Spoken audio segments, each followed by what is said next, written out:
கதைக்குள்ள போயிடலாம். போன எபிசோடோடைய கடைசியில எப்படி முடிச்சிருந்திருப்போம், நம்ம ஹீரோ போன கார் அப்படியே கவுந்து வந்திருக்கும். என்னன்னு பார்த்தா அந்த இடத்துல ஒரு பெரிய மாஸ்டர் வந்திருக்குது. அதுதான் இவங்களுடைய காரை எப்படி பண்ணிருக்குது. இவங்க கிளம்புனா கொஞ்ச நேரத்துல இந்த மாதிரி சத்தம் கேட்டதுனால உள்ள இருக்கிறவங்க சிசிடிவி வழியா பார்க்கும்போது தெரிஞ்சிருது இவங்க வசமா மாட்டிக்கிட்டாங்கன்னு. இருந்தாலும் அந்த அரட்ரோசர் பொண்ணுக்கு சர்ஜரி பண்ணி தான் ஆகணும். அதனால அந்த பொண்ணுகிட்ட வந்து, இங்க பாரு, நான் உனக்கு ஆபரேஷன் பண்ண போறேன், மயக்க மருந்தோ மறுத்து போற மருந்தோ எதுவும் என்னால உனக்கு கொடுக்க முடியாது, அதனால டைரக்டா உன் வயிற்ற கிழிச்சு ஆபரேஷன் பண்ண போறேன், இதுல நீ செத்து கூட போகலாம், ஒருவேளை செய்யாம விட்டா கூட நீ செத்து போயிருவ அப்படி இப்படின்னு நிறைய சொல்ல அந்த அரட்ரோசரும் சரி பண்ணுங்கன்ற மாதிரி சொல்லிடுறா. அவ கத்தாம இருக்கிறதுக்காக அவளுடைய வாயில கர்ச்சீஃப வச்சு நம்ம ஹீரோயினோட அண்ணன் ஆபரேஷன் பண்ண ஸ்டார்ட் பண்றான். அவன் வழியில பயங்கரமா கத்துறா. அப்படியே கட் பண்ணி நம்ம ஹீரோவை காமிக்கிறாங்க. என்ன பண்றான்னா, வெளியில வந்து அந்த மான்ஸ்டர் கூட சண்டை போட ஆரம்பிக்கிறான். அவன் கையில ஒரு சின்ன ஸ்டிக் வச்சிருக்கான் பாத்தீங்களா, அதை வச்சு அந்த மான்ஸ்டரை குத்த அந்த மான்ஸ்டருக்கு இது எறும்பு கட்ட மாதிரி இருந்துச்சு போல. உடனே நம்ம ஹீரோவை போட்டு அடிக்கும் பாருங்க.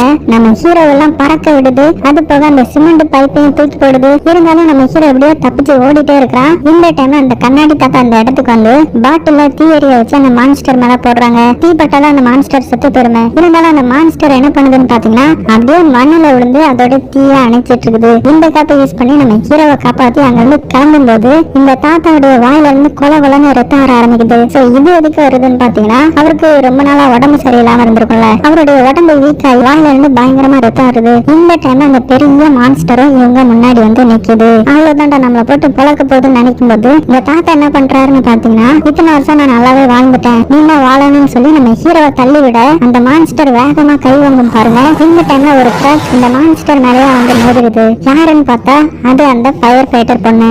அதே டைம்ல நம்ம கேங்ஸ்டரும் முழிச்சுக்கிறான். பார்த்தா அந்த காரோடைய பெட்ரோல் டேங்க் டேமேஜ் ஆகி அதுல வந்து பெட்ரோலா லீக் ஆகிட்டு இருக்குது.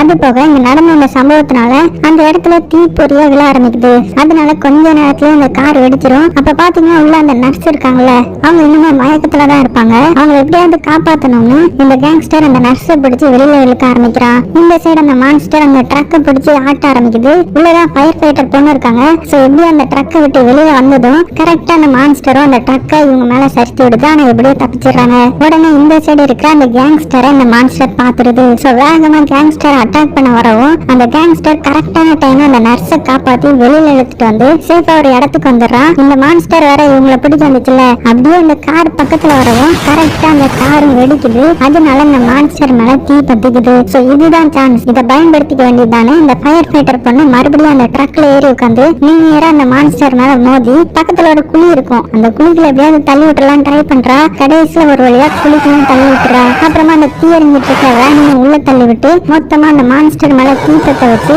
அப்படியே அந்த மான்ஸ்டரையும் சாகடிக்கிறாங்க.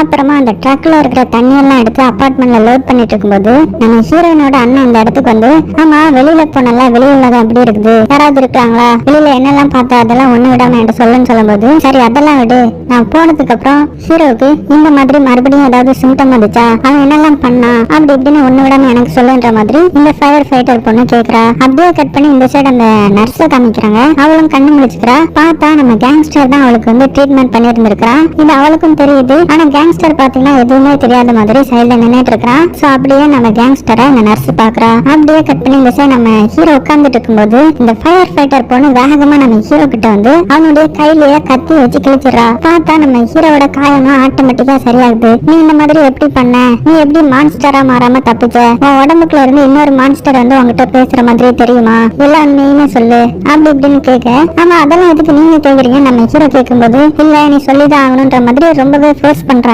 நம்ம ஹீரோவும் ஒண்ணுமே புரியாம நான் வாழணும்னு நினைச்சேன் அப்படின்ற மாதிரி சொன்னதும் இந்த ஃபயர் ஃபைட்டர் பொண்ணு வந்து தலையில கை வச்சுட்டு உட்கார்ந்துடுறாங்க. உடனே நம்ம ஹீரோ உங்களுக்கு என்னாச்சுன்னு கேட்கும்போது, நான் வெளியில போகும்போது ஆர்மி கிட்ட மாட்டிக்கிட்டேன், அவங்க இந்த மாதிரி மான்ஸ்டர் கிட்ட இருந்து மாறாம இருக்கிறவங்களை வச்சு எக்ஸ்பெரிமெண்ட் பண்றாங்களா, அப்பதான் அங்க நடக்கிற அழிவுல இருந்து தப்பிக்க முடியும்னு இந்த மாதிரி பண்றாங்கன்னு சொன்னதும், அப்படின்னா அந்த எக்ஸ்பெரிமெண்ட்லாம் சக்சஸ் ஆயிடுச்சான்னு நம்ம ஹீரோ கேட்கும்போது, இல்லன்னு சொல்லிட்டு நான் அவங்க கிட்ட உன்னை பத்தியும் சொல்லிட்டேன்ற மாதிரி இந்த ஃபயர் ஃபைட்டர் பொண்ணு சொல்றா. உடனே நம்ம ஹீரோவும் பாவமா எதுக்கு சொன்னீங்கன்ற மாதிரி கேட்கும்போது, இல்ல நான் வாழணும்னு நினைச்சேன் அப்படின்ற மாதிரி ரொம்பவே ஃபீல் பண்ணி சொல்றாங்க. அப்படியே அங்க கட் பண்ணி மத்த எல்லாத்தையுமே காமிக்கிறாங்க. இப்ப தண்ணி வேற வந்துருச்சுல்ல, சோ எல்லாருமே குளிச்சு ஜாலியா உட்காந்து சாப்பிட்டுட்டு இருக்கும்போது அந்த இடத்துக்கு இந்த தாத்தாவோட ஒய்ஃப் வராங்க. அவங்க என்ன சொல்றாங்கன்னா, நானும் மான்ஸ்டரா மாற போறேன், எனக்கும் அறிகுறி எல்லாம் வந்துருச்சு, இதை நான் உங்ககிட்ட முன்னாடியே சொல்லியிருக்கணும், இருந்தாலும் கன்ஃபார்ம் பண்ணிட்டு சொல்லலான்னு தான் சொல்லல, இப்ப நான் கன்ஃபார்ம் பண்ணிட்டேன், நான் இங்க இருந்து போக போறேன்ற மாதிரி சொன்னதும் அங்க இருக்கிற எல்லாத்துக்குமே இதுல இருப்போம்ல, அதனால எங்களை விட்டு போகாதீங்க, நீங்க எங்களை ஒண்ணுமே பண்ண மாட்டீங்க, நீங்க என்ன மனுஷங்களா தானே இருக்கிறீங்க அப்படி இப்படின்னு சொல்லிட்டு சரி இதுக்கு நம்ம ஓட்டிங் வச்சுக்கலாம் அப்படின்னு சொல்லவும் எல்லாருமே எதுக்கு கை தூக்குறாங்கன்னா இந்த அம்மா உள்ள இருக்கிறதுக்காக தான் கை தூக்குறாங்க. நம்ம ஹீரோயினோட அண்ணன் கூட நீங்க உள்ளதான் இருக்கணும்னு சொல்லி கை தூக்குறான். அதனால இந்த அம்மாவே அவங்கள குவாரண்டைன் பண்ணிக்கிறாங்க. அதான் நம்ம ஹீரோவை எப்போதுமே ஒரு ரூம்ல அடைச்சு வச்சிருந்திருப்பாங்கல்ல, அந்த ரூம்ல அவங்களே போறாங்க. அப்ப பார்த்தா நம்ம ஹீரோவை அந்த இடத்துக்கு வரான். நம்ம ஹீரோ கிட்ட அழுதுகிட்டே சாரி கேக்குறாங்க, என்ன மன்னிச்சிரு, நீ ரொம்ப நல்ல பிள்ளை அப்படின்னு கெட்டி பிடிச்சு அழுதுகிட்டு அங்க இருந்து கிளம்பிடுறாங்க. அப்படியே கட் பண்ணா நம்ம ஹீரோவை காமிக்கிறாங்க. ஹீரோ தனியா இருக்கும்போது அந்த இடத்துக்கு நம்ம ஹீரோயின் வராங்க. அப்புறமா நம்ம ஹீரோ கிட்ட ரொம்பவே பாசமா பேசி என்ன பண்றாங்கன்னு பாத்தீங்கன்னா ஹீரோவோட கையை பிடிச்சு ஹீரோ நான் உனக்கு ஒண்ணு சொல்லி தரேன்னு விரலெல்லாம் மடக்கி விட்டு கடைசியில நீ எனக்கு ப்ராமிஸ் பண்ணிட்ட அப்படின்ற மாதிரி சொல்றாங்க. என்னது நான் என்ன ப்ராமிஸ் பண்ணேன்னு கேட்கும்போது ஆமா நீ ப்ராமிஸ் பண்ணிட்ட, அது சீக்ரெட்ன்ற மாதிரி ஹீரோயின் பேசிட்டு இருக்கும்போது அந்த இடத்துக்கு ஹீரோயினோட அண்ணன் வந்து கங்க்ராச்சுலேஷன், இதுதான் உன்னுடைய ஃபர்ஸ்ட் லவ் அப்படின்ற மாதிரி சொல்லவும் ஹீரோயினுக்கு அப்படியே வெக்கம் வந்துட்டான் பாரு, கொஞ்ச நேரம் கூட நிம்மதியா இருக்க விட மாட்டான்னு சொல்லி அவங்க அண்ணனை திட்டிட்டு அங்க இருந்து கிளம்பிடுறா. அப்படியே கட் பண்ணி இந்த சைடு அந்த அரை ட்ரௌசர் பொண்ணை காமிக்கிறாங்க. அவளுக்கு வேற ஆபரேஷன் பண்ணிருந்தாங்கல்ல, சோ இப்ப எப்படி இருக்குன்ற மாதிரி கேட்கும்போது பாத்தீங்கன்னா அவளுடைய உயிருக்கு எந்த ஒரு பிரச்சனையுமே வரல. அந்த அளவுக்கு ஃபர்ஸ்ட் ஆபரேஷனையே நம்ம ஹீரோயினோட அண்ணன் நல்லா பண்ணிருக்கான். அப்படியே கட் பண்ணி இந்த ஃபயர் ஃபைட்டர் பொண்ணை காமிக்கிறாங்க. அவ குளிச்சிட்டு இருக்கும்போது உன்னை யோசித்து பாக்குறா. என்னன்னு பாத்தீங்கன்னா இதுக்கு முன்னாடி ஒரு ஆர்மி சோல்ஜர் இவளுக்கு ஒரு டிவைஸ் கொடுத்திருப்பாங்கல்ல, அந்த டிவைஸை கொடுத்துட்டு என்ன சொல்லிருப்பாங்கன்னா நீ அந்த இடத்துக்கு போனோம்னா இந்த பட்டனை அமுக்கணும், அப்பதான் உன்னுடைய லொகேஷன் எங்களுக்கு தெரிஞ்சு நாங்க வந்து அந்த பையனை கூட்டிட்டு போக முடியும்னு சொல்லும்போது ஒருவேளை இந்த பட்டனை நான் அமுக்கலன்னா என்ன பண்ணுவீங்கன்ற மாதிரி இவ கேட்டிருப்பா. உடனே நீ பட்டன் அமுக்கிதான் ஆகணும், அந்த பையனால மட்டும்தான் அழிவுல இருந்து எல்லாத்தையுமே காப்பாற்ற முடியும், அது போக உன்னுடைய ஃபியான்சி எங்க இருக்கிறாரு எப்படி இருக்கிறாருன்ற மாதிரி எல்லா இன்ஃபர்மேஷனும் உனக்கு கொடுப்பேன்ற மாதிரி சொல்லியிருப்பாங்க. சோ இது மூலமா என்ன தெரியுதுன்னா இந்த ஃபயர் ஃபைட்டரோட ஃபியான்சி சாகல, அவர் இன்னுமே இங்கதான் உயிரோட இருக்காரு போல. சோ அதை பத்தி யோசிச்சுக்கிட்டே குளிச்சிட்டு இருக்கும்போது யாரோ ஒருத்தன் கண் எடுத்துட்டு குளிக்கிற இடத்துக்குள்ள வரான். ஆனா கரெக்டான டைம்ல இந்த ஃபயர் ஃபைட்டர் பொண்ணு இவனை பார்த்து போட்டு அடின்னு போட்டு அடிச்சு விசாரிச்சுட்டு இருக்கும்போது அவனுடைய பாக்கெட் வந்து ஏதோ ஒரு சத்தம் வருது. அப்ப பாத்தீங்கன்னா அவன் நடந்துக்கிற விதமே சரியில்லை. அவன் பாக்கெட்டுக்குள்ள இருக்கிற அந்த வாக்கி டாக்கி எடுத்து போட்டு இது இன்னும் ஆன்ல தான் இருக்கா, இது இன்னும் ஆன்ல தான் இருக்கான்ற மாதிரி பதறான். அந்த வாக்கி டாக்கில இருந்து ஒரு சவுண்ட் வருது. ஏய் நான் பேசுறது உனக்கு கேக்குதா, நான் பேசுறது உனக்கு கேக்குதான்னு ஒருத்தன் சொல்ல, அது பக்கத்துல இருந்து இன்னொருத்தன் நம்ம பேசுறதெல்லாம் அவன் கேட்டுட்டே தான் இருக்கிறான், ரிப்ளை தான் பண்ண மாட்டேங்கிறான், வெளியில வாடா அப்படின்ற மாதிரி யாரோ சொல்லிட்டு இருக்காங்க. இதெல்லாம் கேட்டதும் இவன் பயத்திலேயே என் கண்ணை கொடுங்கன்னு சொல்லி அங்கிருந்து ஓட ட்ரை பண்றான். இந்த டைம்ல அந்த கண்ணாடி தாத்தாவும் நம்ம ஹீரோனோட அண்ணனும் அவனை பிடிச்சிடுறாங்க. உடனே இந்த ஃபயர் ஃபைட்டர் பொண்ணு என்ன சொல்றானா சீக்கிரமா வெளியில தொங்க விட்டு இருக்கிற SOS பேனர் அவுத்து விடுங்கன்னு சொன்னதும் நம்ம ஹீரோவும் அந்த கேங்ஸ்டரும் அந்த பேனர் அவுத்து விடுறதுக்காக மாட்டிக்கு போக ஆரம்பிக்கிறாங்க. அது என்ன பேனர்னு பாத்தீங்கன்னா சேவ் அவர் சோல்னு ஒரு பெரிய பேனர்ல எழுதி தொங்க விட்டுருப்பாங்க.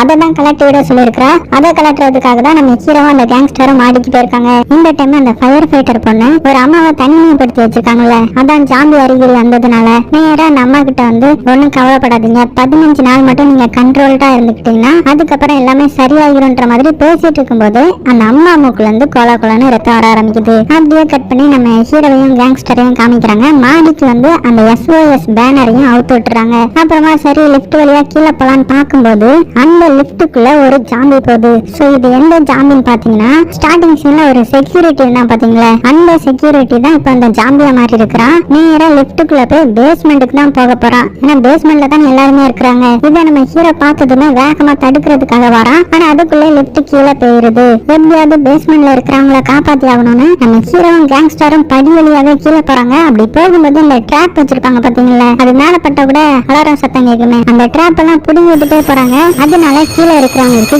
கிணி சத்தம் கேட்க ஆரம்பிச்சிருது. சோ ஏதோ ஒரு பிரச்சனை வந்துருச்சுன்னு சொல்லி உஷாராகிட்டாங்க. சோ நம்ம ஹீரோவும் கேங்ஸ்டரும் வேகமா படி வழியா வந்துகிட்டே இருக்கும்போது இந்த மாதிரி ஒரு மான்ஸ்டர் கேங்ஸ்டரை பிடிச்சிருது. இருந்தாலும் என்ன சொல்றாருன்னா நீ வேகமா கீழே போய் அவங்களெல்லாம் காப்பாத்து, நான் இதை சமாளிச்சுக்கிறேன்னு சொன்னதும் நம்ம ஹீரோவும் அவரை விட்டுட்டு இப்படியே படி வழியா போனா ரொம்பவே லேட் ஆகும், அதனால மேல இருந்து ஒரு ஜம்ப் போட்டுடலாம்னு சொல்லி மேல இருந்து குதிக்கிறான். அப்படியே வேகமா வந்து கீழே விழுந்த போர்ஸ்ல அவனுடைய எலும்புலாம் உடஞ்சி காலை விட்டு வெளியில தள்ளிட்டு நிக்கும். இதெல்லாம் பாக்குறதுக்கு ஒரு மாதிரி இருக்கும். இந்த மாதிரி பெரிய அடிலாம் பட்டா நம்ம ஹீரோவுக்கு உடனே ஆறாது, கொஞ்சம் டைம் எடுக்கும் போல. அதனால எப்படியாவது தகுந்தாது போயிடணும்னு சொல்லி அப்படியே மெல்ல நகர்ந்து அவங்க கிட்ட போகும்போது இப்போ அந்த லிப்டும் ஓபன் ஆகுது. வெளியில யார் நிக்கான்னு பாத்தீங்கன்னா அந்த பாப் கட்டிங் போட்டு அம்மா நிக்கிறாங்க.